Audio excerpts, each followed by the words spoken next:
गोविंद योगेन्द्रमथाशिष्यम् श्री शंकराचार्यमथास्य पद्म पादैश्च हस्तामलकैश्च शिष्यम् तन्त्रोटकं वार्तिककारमन्याम् अस्मद्गुरुन् सन्ततमानतोऽस्मि श्रुते स्मृते पुराणानामालयं करुणालयं नमामि भगवत्पादं शङ्करं लोकशङ्करं शङ्करं शङ्कराचार्यं केशवं बादरायणं सूत्रभाष्यकृतो वन्दे भगवन्तौ पुनः पुनः ईश्वरो गुरुरात्मेति मूर्तिभेदविभागिने व्योमवद्व्याप्तदेहाय दक्षिणामूर्तये नमः। ॐ पूर्णमदः पूर्णमिदं पूर्णात् पूर्णमुदच्यते पूर्णस्य पूर्णमादाय पूर्णमेवावशिष्यते। ॐ शान्ति शान्ति शान्तिः। नारायण। कृष्ण कान्व शाखा के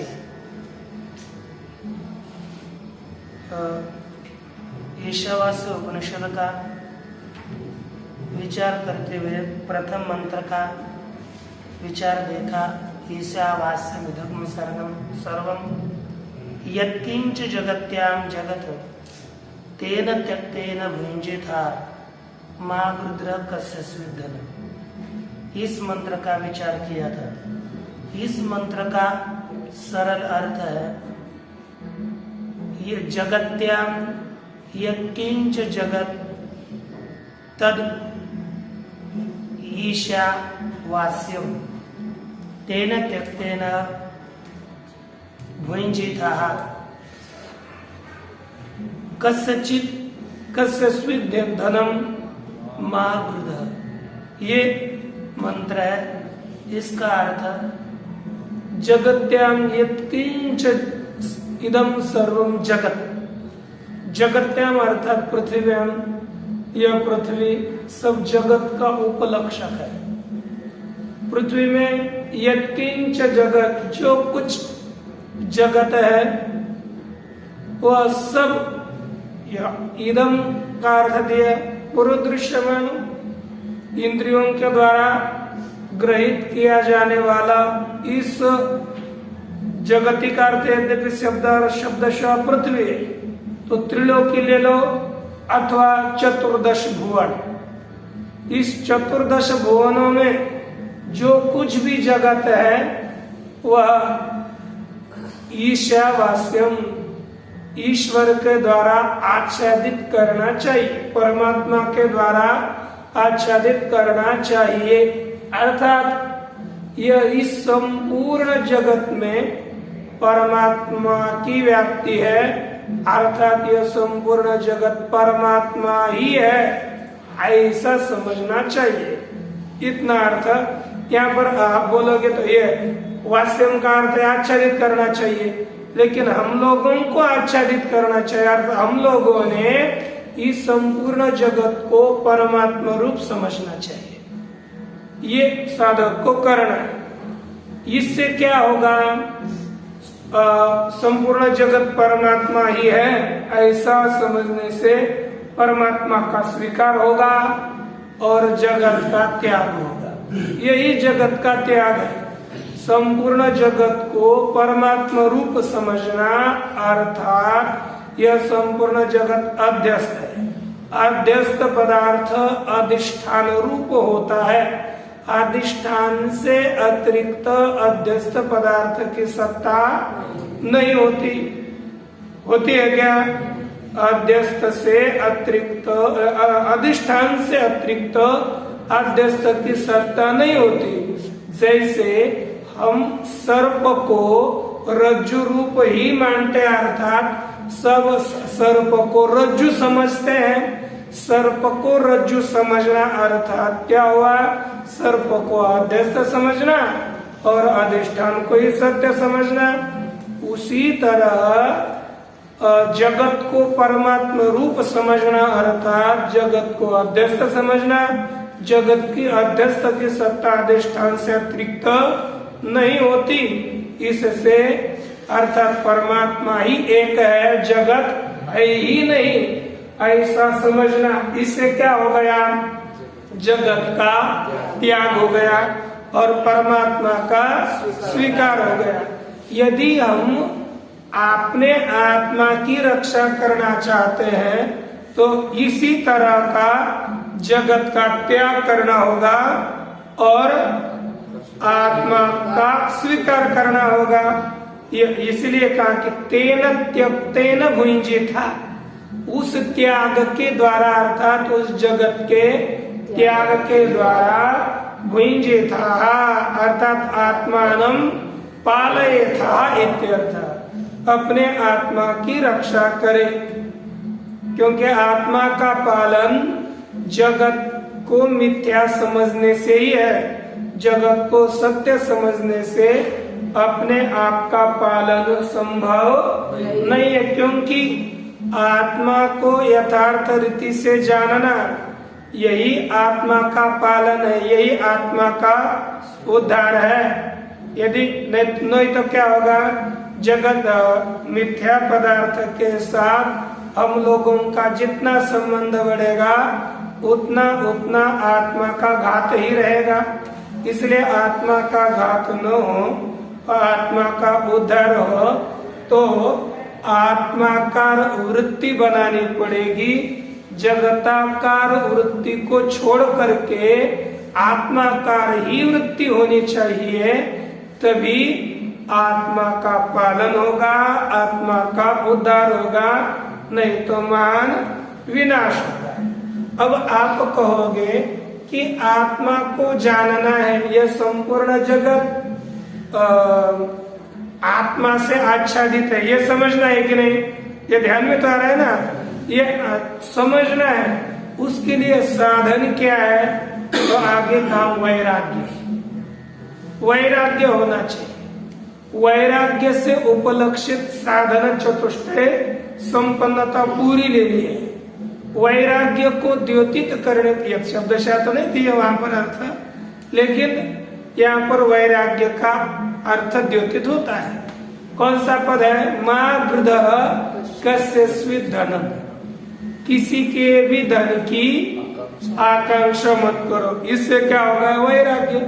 ना खुद के धन की ना दूसरे के धन की, खुद के किसी के भी कहा ना, दूसरे के नहीं कहा, कोई भी हो, खुद के भी धन की अथवा अन्य के भी धन की वित्त की आकांक्षा मत करो। यही इस ज्ञान का साधन है, क्योंकि इस त्याग से, वैराग्य से ही बहुत से लोग अमृत तत्व को प्राप्त हो चुके हैं। त्यागे मई के अमृतत्व मानसु, कैवल्य उपनिषद की कैवल्य उपनिषद का मंत्र है। कहा कि एक त्यागेन अमृतत्व आनसु, कुछ लोग त्याग से ही अमृतत्व को प्राप्त हो चुके हैं। यह साधन बताए। अब क्या होता है, कोई मनुष्य है, साधना में लगा हुआ है, लेकिन ज्ञान नहीं हुआ। जो साधन चतुष्टय संपन्न हुआ है वही इस आत्म तत्व का यथार्थ रीति से साक्षात्कार कर पाएगा। जिसे ज्ञान नहीं हुआ वह आत्म तत्व का यथार्थ रीति से साक्षात्कार नहीं कर पाएगा। उसके लिए क्या है? वह कौन से साधना से अपने मुक्ति तक प्राप्त होगा, उसी को साधना बताने के लिए इस आगे के मंत्र का विचार अब आने वाला है। तो यहाँ पर देख लीजिए श्री आनंदगिरी जी क्या कहते हैं टीका में आरंभ में ही, आद्य मंत्र से पूर्वार्धेन तत्वोपदेश कृत। जो आद्य मंत्र अर्थात प्रथम मंत्र ईशावास्यम। अब कभी भी यदि टिप्पणी बनाते समय आद्य मंत्र के ऊपर एक अक्षर डालना पड़ेगा, वहां से आगे होगा आद्य मंत्र से, अर्थात उसमें उसकी टिप्पणी में अंतर लिखना कि ईशावास्यम इति मंत्रस्य, ऐसे होती। फिर आपको कभी समस्या नहीं होती अर्थ करने के लिए बाद में। आद्य मंत्र से अर्थात ईशावास्यम इति मंत्रस्य पूर्वार्धेन। अब पूर्वार्ध कितना हो गया? ईशावास्यमिदं सर्वं यत्किंच जगत्याम जगत, ये हो गया आधा मंत्र और आधा उत्तरार्ध। यह पूर्वार्ध है ना, पूर्व अर्ध मंत्र के द्वारा तत्वोपदेश कृत, तत्व का उपदेश किया। ठीक। तृतीय पादेन अर्थात तेन त्यक्तेन भुञ्जीथा, यह तृतीय पाद हुआ। इस तीसरे पाद के द्वारा अपरिपक्व ज्ञानस्य, जिसका ज्ञान परिपक्व नहीं हुआ। क्या हुआ?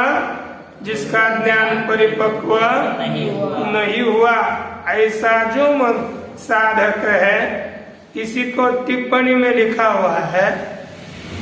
एक मिनट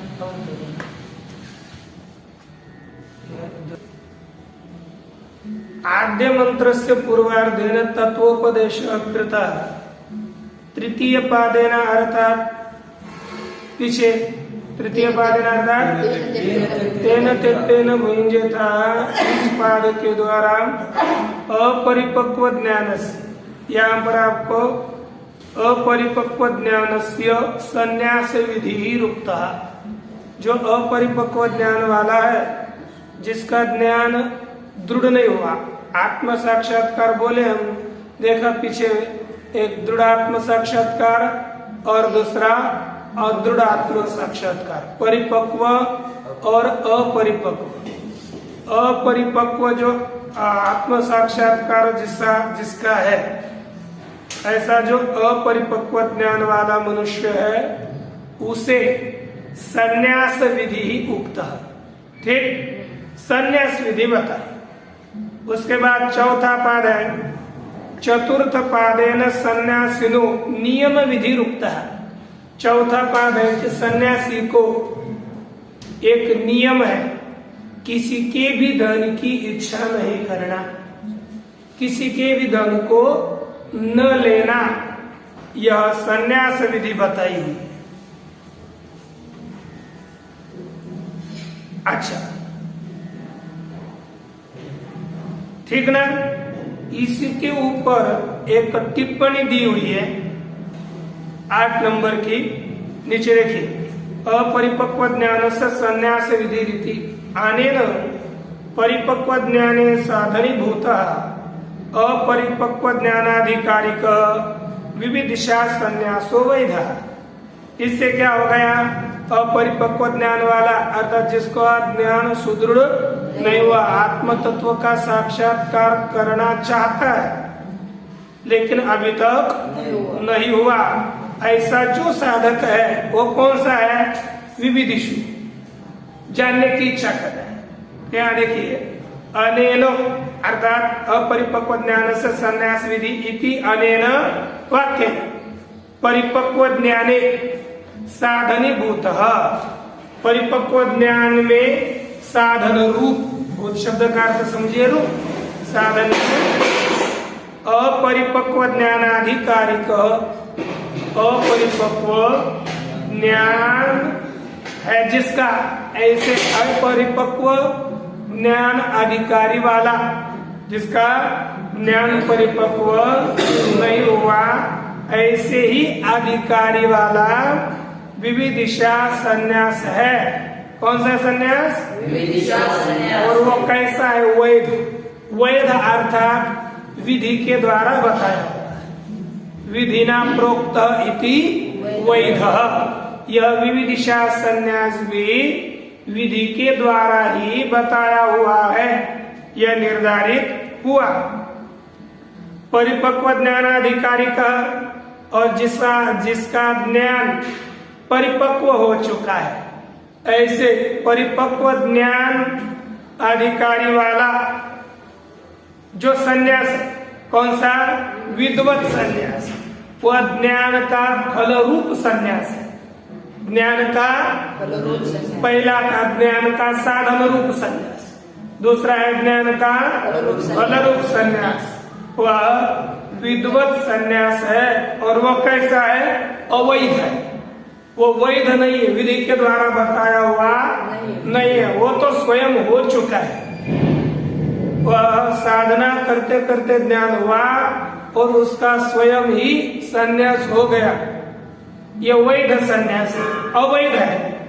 और हम लोग क्या करते, जानबूझकर सब उपवीत इत्यादियों का, शिखा सूत्र का त्याग करते शास्त्र के विधि के अनुसार। शास्त्र के विधि के अनुसार जो कर्म छोड़े जाते हैं वो वैध संन्यास। और जो शास्त्र विधि के बिना उपरति होने मात्र से ही सबका त्याग होता है, वह है अवैध संन्यास अर्थात विद्वत संन्यास। यदि कदाचित पूछेंगे तो विद्वत संन्यास और अविद्वत संन्यास, इनका फर्क बताइए, वेद स्पष्ट करिए, तो आपको ये टिप्पणी ध्यान में रखनी है, ठीक है? अच्छा, इति प्रतिपदम, ऊपर आनंद गिरी, इति प्रतिपदम व्याख्याय संक्षिप्य अर्थम अनुवदति उत्तरस्य संबंधाभिधित्सया। इस तरह प्रत्येक पदों का व्याख्यान करके संक्षिप्य अर्थम अनुवदति, संक्षेप करके अर्थ का अनुवाद करते हैं।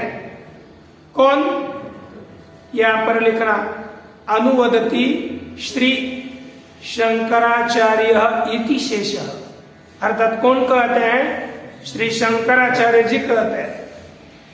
अनुवाद करते हैं श्री शंकराचार्य इति उत्तरस्य मंत्रस्य संबंधाभिधित्सया। यहाँ पर उत्तरस्य के बाद भी टिप्पणी डाल करके मंत्रस्य ऐसे लिखना, उत्तर मंत्र का संबंध बताने की इच्छा से।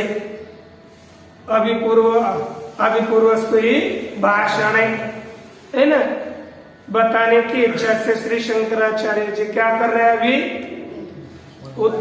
उत्तर मंत्र की अवतरणिका कर रहे हैं, ठीक ना? तो देख लीजिए। एवं आत्मविदः उत्तरेषणात्रय संन्यासेन आत्म ज्ञान निष्ठतया आत्मा रक्षितव्यः। ठीक, यहाँ पर कहा कि एवं आत्मविदः, इस तरह आत्मवेत्ता, लेकिन वो कौन सा आत्मवेत्ता है? अपरिपक्व ज्ञान वाला। परिपक्व ज्ञान वाला यह आत्मवेत्ता नहीं। एवं अपरिपक्व ज्ञान वाला जो आत्मवेत्ता, उसके पुत्रादि ऐशनात्रय संन्यासेन, पुत्रादि ऐशनात्रय, कौन कौन से ऐशनात्रय? 3 ऐशना है, पुत्रैषणा, वित्तैषणा, लोकैषणा इत्यादि ऐशनात्रय संन्यासेन आत्मज्ञान निष्ठतया, तीनों ऐशना के संन्यास के द्वारा, त्याग के द्वारा किसकी रक्षा करनी चाहिए?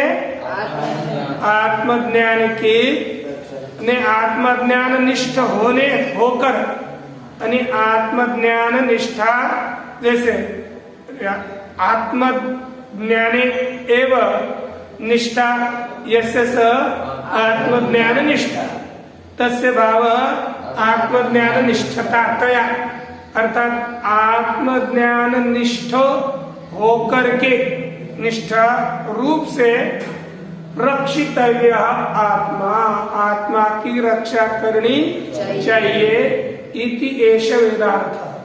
यही संपूर्ण वेद का वाक्य का तात्पर्यार्थ है। यहाँ 3 ऐषणा बताए, पुत्रैषणा, वित्तैषणा और लोकैषणा। कोई भी वासना हो, कोई भी ऐषणा हो, इन ऐषणाओं के त्याग से ही आत्म तत्व की प्राप्ति, आत्मज्ञान की प्राप्ति होती है, अन्यथा आत्मज्ञान संभव नहीं है। इसलिए इनके त्याग के द्वारा आत्मा की रक्षा करनी चाहिए, यह बताया। अब आगे कहते हैं अथ इतरस्य अनात्मज्ञतया। इतर अर्थात दूसरा जो साधक है, जो अपरिपक्व ज्ञान वाला नहीं है, अर्थात जिसको ज्ञान ही नहीं हुआ, इतर अर्थात अज्ञानी न। इतर से का अर्थ क्या करेंगे? अज्ञानी न। यह स्पष्ट रखी, वहां पर टिप्पणी करके रखी है ना। नहीं है तो लिखना तो पड़ेगा ना, इधर उधर देखने से थोड़ा। इतर से अर्थात अज्ञानी न अनात्मज्ञतया। अज्ञानी कैसा है? अनात्मज्ञ है, अर्थात उसने आत्मा को नहीं जाना। क्यों नहीं जाना? उसका कारण है अशुद्ध अंतकरणतया। टिप्पणी में 2 नंबर टिप्पणी में लिखा अशुद्ध अंतकरण वाला होने से। अज्ञानी अशुद्ध अंतकरण वाला होने से आत्मग्रहणाय अशक्तस्य। ग्रहण शब्द का अर्थ है ज्ञान। आत्मा के ग्रहण के लिए अर्थात आत्मज्ञान के लिए अशक्त, असमर्थ से, असमर्थ पुरुष को इदम उपदिशति मंत्र। अशुद्ध अंतकरण वाला भी आत्मा को जानता नहीं, आत्मा को जान सकता भी नहीं, अशुद्ध अंतकरण वाला होने से। ऐसा जो पुरुष है, उस पुरुष के लिए यह मंत्र उपदेश कर रहा है। इस मंत्र के द्वारा ऐसे साधक के लिए उपदेश किया जा रहा है। वह मंत्र देखिए, उसके प्राक यह टिप्पणी 3 नंबर की लिखी है, थोड़ा विचार देखते हैं। ननु सर्वात्मक ईश्वरोस्मि इति मनोव्यापार मनोमात्र व्यापारे कामनाम शक्ति। आगे सर्वात्मक ईश्वर वह मैं हूं, ऐसा केवल हमने मनोमात्र व्यापार किया, केवल मन में चला, उसकी दृढ़ धारणा नहीं बनी। ऐसे केवल मन के व्यापार में क्या शक्ति है? कथम चतद अशक्तस्य क्रिया शक्ति ही। और कैसे समर्थ रहित पुरुष में क्रिया शक्ति होगी? असामर्थ्य कहीं होता है ना, अब अशक्त है, किसको वो उठना नहीं आता, चलना नहीं आता, अशक्त है कि नहीं। फिर ये बोलते हैं कि अशक्त है, कोई भी समर्थ नहीं है, तो ऐसे पुरुष में क्रिया शक्ति कैसे आएगी? कर्म करने का विधान आगे किया जा रहा है। असमर्थ पुरुष में क्रिया शक्ति कैसे होगी? एन कुर्वन्निति क्रिया उपदिश्यते, जिसके कारण है ना, कुर्वन्नेह कर्माणि, इस मंत्र का उपदेश किया जा रहा है। असमर्थ है तो उसमें क्रिया शक्ति होगी कैसे? ऐसी शंका नहीं करनी चाहिए। कहते क्यों? मदिरा मदात्मका शुद्धे मनोव्यापार प्रतिबंधकत्वस्य बाह्य कर्मा प्रतिबंधकत्वस्य च दर्शना। देखो, जो मदिरा के द्वारा मद युक्त हो चुका है कि नहीं, मदिरा के द्वारा मदोन्मत्त हो चुका है, ऐसा जो मनुष्य, उसका मन के व्यापार भी अवरुद्ध होते हैं कि नहीं?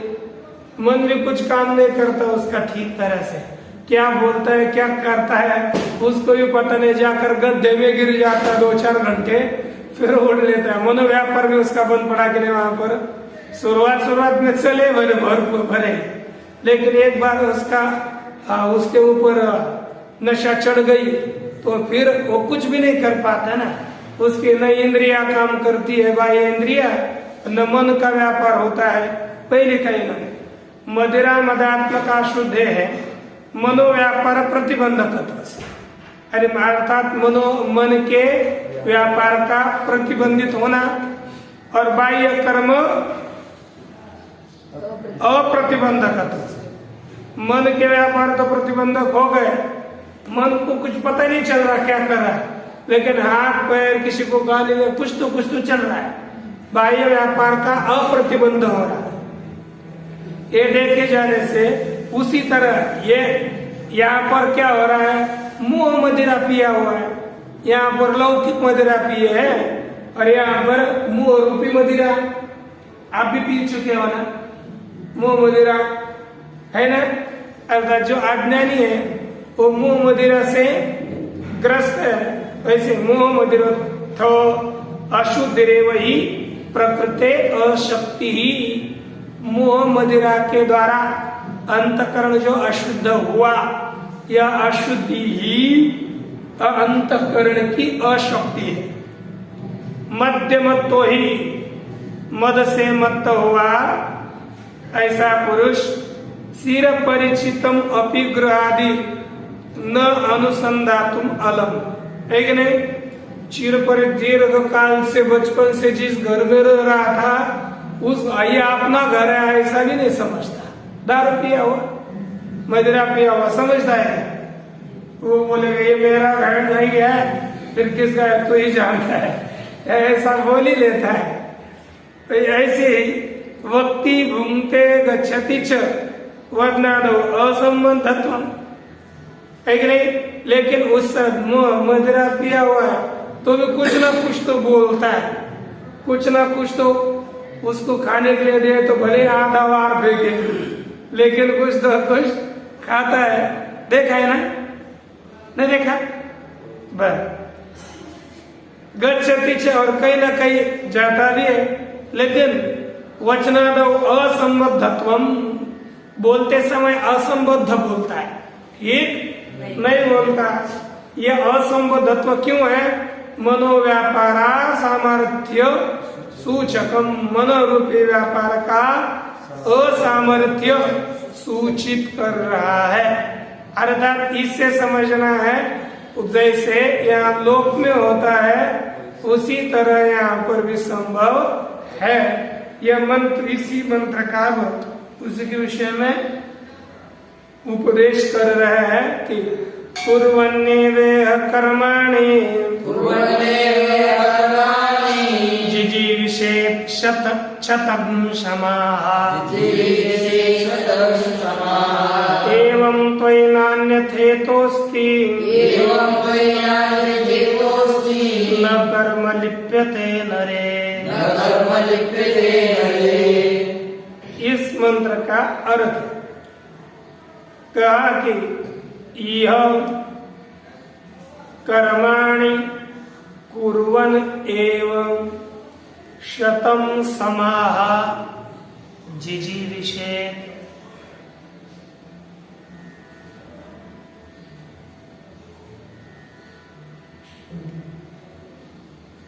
ठीक, जिजीविषेत्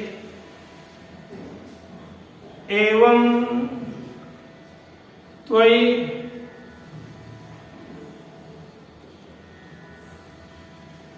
इतः अन्यथा न अस्ति नरे कर्म न लिप्यते। ठीक, अर्थ यह अर्थात इस लोक में, अर्थात समझ लो इसी जन्म में, यह मनुष्य जन्म में कर्माणि कुर्वन् एवं कर्म करते हुए ही शतम समाह जिजीविषेत, 100 वर्ष जीने की इच्छा करे। कर्म करते हुए, बिना कर्म करते हुए नहीं।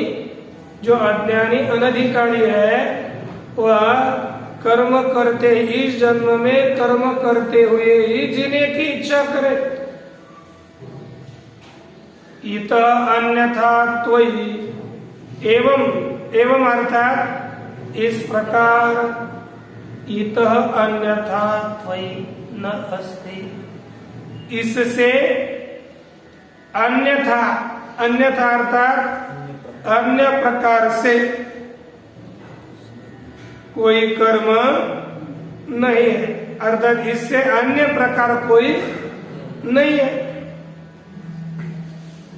कोई दूसरा मार्ग भी, अन्यथा बोलेंगे यही एक मार्ग है, इससे तेरे में, अर्थात तेरे लिए इससे अतिरिक्त तो कोई मार्ग नहीं। किस लिए बता रही है? जो अनधिकारी, ज्ञान का अनधिकारी है, इस पुरुष को कर्म का उद्देश्य श्रुति करती है। अब इस तरह, लेकिन ऐसा यदि कर्म करेंगे तो, लेकिन करते हुए भी कर्म कैसे करने चाहिए? निष्काम, निष्काम बुद्धि से कर्म करेंगे तो कर्म नरे न लिप्यते।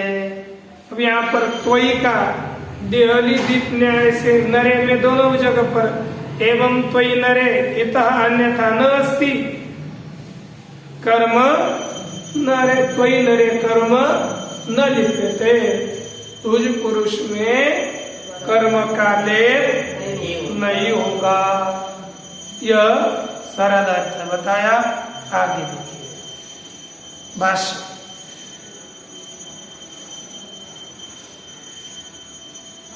अब पूर्व मंत्र के द्वारा ज्ञान जिसे बताया, उत्तर मंत्र के द्वारा यहाँ पर उसके लिए कर्म का विधान किया है। ऐसी कोई किसी की शंका होगी ना, है ना? अर्थात कर्म और ज्ञान समुच्चय एक साथ एक व्यक्ति को करने चाहिए। यह जो एकदेशी का तात्पर्य है उसका भी खंडन यहाँ पर करेंगे। इसके पहले सीधा किंचित भाष्य का विचार देखते देखिए। कहा कि कुर्वन्ने एव यह प्रतीक है। कुर्वन्नेव यह शब्द का अर्थ नहीं दिया, यह अर्थ कर लीजिए अस्मिन जन्मनि। अस्मिन जन्मनि मनुष्य शरीरे, ठीक ना? कुर्वन एव अर्थात निर्वर्तयन एव, लिखा है कि नहीं? निर्वर्तयन एव अर्थात करते हुए ही, क्या? कर्माणि, ये भी प्रतीक है। कौन से कर्म? कर्मों को करते हुए। लिखा अग्निहोत्रादीनि, कौन से कर्म करते हुए? अग्निहोत्रादि कर्म करते हुए ही जिजीविषेत, जिजीविषेत का अर्थ क्या? जीवितुम इच्छेतम, जीने की इच्छा करें। शतम, शत संख्या, शतम का अर्थ क्या? शत संख्या का, शत संख्या वाले, क्या? समाह संवत्सरान, 100 वर्ष जीने की इच्छा करें। एक ने 100 वर्ष इससे ही जीने की इच्छा करें। तावधि पुरुषस्य, आगे लिखा तावधि पुरुषस्य परमायुर निरूपितम। तावधि अर्थात उतनी ही पुरुष की परम आयु बताई गई है।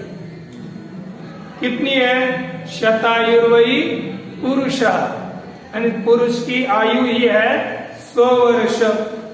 100 वर्ष आयु है, इसीलिए श्रुति ने कहा कि जिजीविषेत शतम समाह, 100 वर्ष जीने की इच्छा करे। तथा उसी प्रकार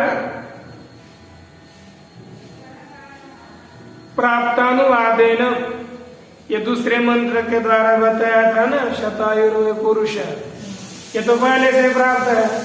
उसी का श्रुति ने क्या किया है, अनुवाद किया। प्राप्त अनुवाद के द्वारा यद जिजी विशेष शतम वर्षाणि, जो 100 वर्ष की जीने की इच्छा करे, है ना।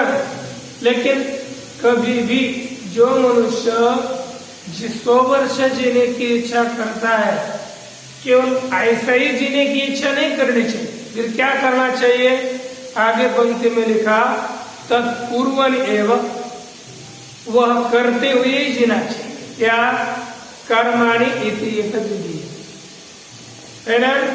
कभी मनुष्य को जीना चाहिए, लेकिन कर्म करते हुए ही जीना चाहिए।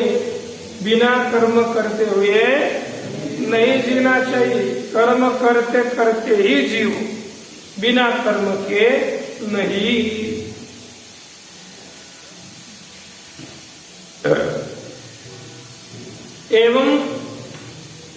एवं प्रकारेण, एवं दिया, एवं पद है मूल में, एवं कोई नान्य हेतुस्ति, पहला एवं प्रतीक है मूल का, और एवं का अर्थ किया एवं प्रकारेण, इस प्रकार। त्वयि जिजीविषति नरे, त्वयि प्रतीक, तुझ जीने की इच्छा करने वाले मनुष्य में, अर्थात नर मात्राभिमानी मानिनी, सप्तमी है। नरे का अर्थ क्या, नर मात्राभिमानिनी, ये दोनों भी रस्व आगे ईत आ चुका है, इसलिए अत सवर्ण दीर्घ से दीर्घ हो चुका है। इस तरह जीने की इच्छा करने वाले तुझ, केवल नर शरीराभिमात्रा, नर मात्राभिमानी मनुष्य, केवल मनुष्य शरीर में ही अभिमान करने वाले, न तू अकर्तृ ब्रह्म अभिमानी, तू तो ब्रह्म का अभिमानी नहीं, अकर्ता जो ब्रह्म, उसमें अभिमान रहित ऐसा जो तू है, तुझ में इत अर्थात एतस्मात् अग्निहोत्रादीनि कर्माणि कुर्वत हो, इससे अर्थात तुझसे अग्निहोत्र इत्यादि कर्म करने वाले तुझसे वर्तमान प्रकारा, तुझे इस वर्तमान प्रकार, वर्तमान प्रकार कौन सा है, कर्म कारण, क्योंकि अनधिकारी है, जिसका अंतकरण शुद्ध नहीं हुआ, उसके लिए दूसरा कोई उपाय नहीं ना। ऐसे तुझे इस वर्तमान प्रकार से, कर्म करना रूपी प्रकार से, अन्यथा अर्थात प्रकारांतरम नास्ति, दूसरा कोई प्रकार नहीं है। एन प्रकारेण अशुभम कर्म न लिप्यते, जिस प्रकार से अशुभ कर्म का लेप न हो, ऐसा कोई दूसरा मार्ग नहीं है।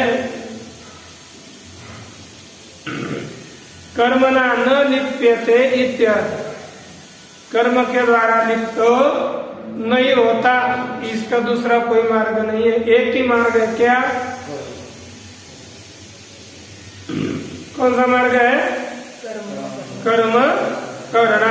अतः शास्त्र विहितानि कर्माणि अग्निहोत्रादीनि कुर्वन् एव जिजीविषेत्, इसीलिए शास्त्र के द्वारा विधान किए गए कर्मों को करते हुए ही जीना चाहिए।